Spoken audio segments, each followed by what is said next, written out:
রাজ্যে ক্ষমতায় এসেই জননিয়ন্ত্রণ নিয়ে মুখ্যমন্ত্রীর কাছে আর্জি জানালেন পশ্চিমবঙ্গের রাজ্যের বিজেপির সাধারণ সম্পাদক সৌমিক ভট্টাচার্য। এখনো স্বাস্থ্যমন্ত্রী কয়েকদিনের মধ্যেই হয়তো শপথ নেবেন, সেটা সরকারের বিষয়, সেটা মাননীয় মুখ্যমন্ত্রীর বিষয়।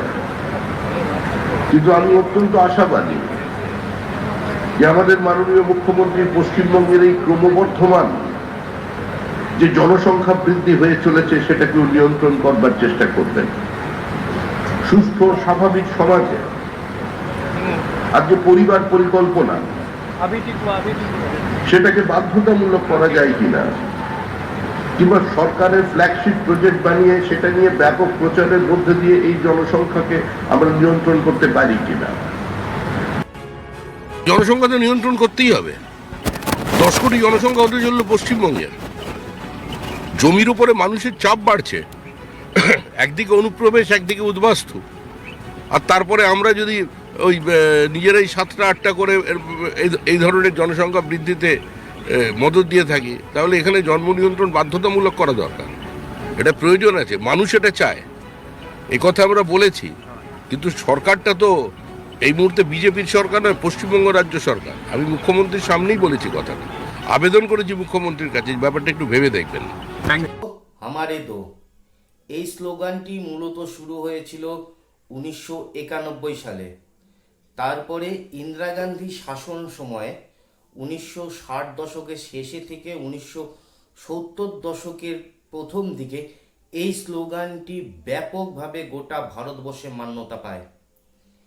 তারপরে আমরা সকলেই জানি যে 1971 সালে বাংলাদেশের যুদ্ধ এবং বাংলাদেশের স্বাধীনতা, তারপরে ইন্দিরা গান্ধীর মৃত্যু।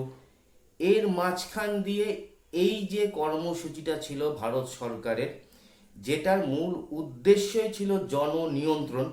কারণ ভারতবর্ষের ভূখণ্ড তো বাড়তি হবে না, যার ফলে যদি জননিয়ন্ত্রণকে হ্রাস বা জননিয়ন্ত্রণকে যদি কন্ট্রোলে নিয়ে আসা যায়, তাহলে পরে ভারতবর্ষে যে সকল কৃষিপণ্য উৎপাদন হয় তার থেকে যদি জনসংখ্যা বৃদ্ধি হতে থাকে, তাহলে ধীরে ধীরে দেশের যে জমি রয়েছে সেই জমির চাষযোগ্য জমির পরিমাণ ধীরে ধীরে কমতে থাকবে এবং আগামী দিনে গোটা দেশে খাদ্য সংকট সৃষ্টি হতে পারে।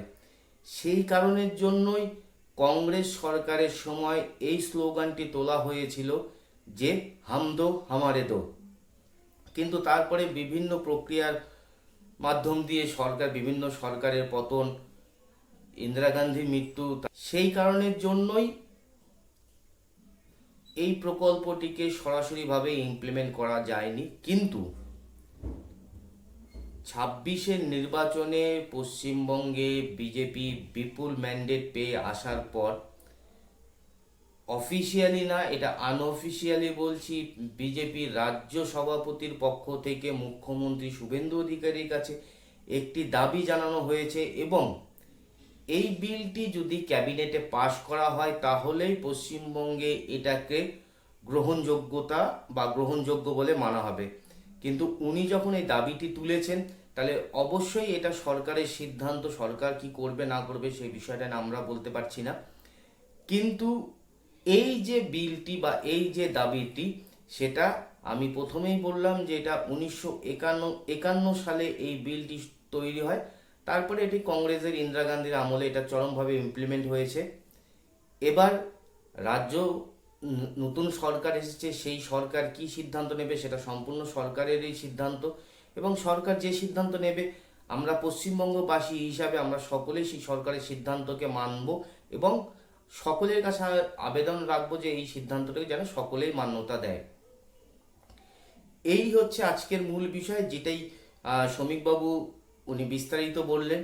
আর এই ভিডিওতে আমরাও যতটি পারলাম এই বিষয়টি নিয়ে আলোচনা করলাম। এবার আপনাদের কি মতামত শ্রমিকবাবুর এই বক্তব্য নিয়ে, এবং আমি যে আপনাদের কাছে 1951 সালে যে তথ্যটা তুলে ধরলাম সেই বিষয়টা নিয়ে আপনাদের মূল্যবান বক্তব্য অবশ্যই কমেন্ট বক্সে লিখে জানাবেন। এবং আমাদের এই ভিডিওটিকে যদি ভালো লেগে থাকে তাহলে অবশ্যই চ্যানেলটিকে সাবস্ক্রাইব করে আমাদের সঙ্গে থাকবেন। সকলে ভালো থাকুন, সুস্থ থাকুন।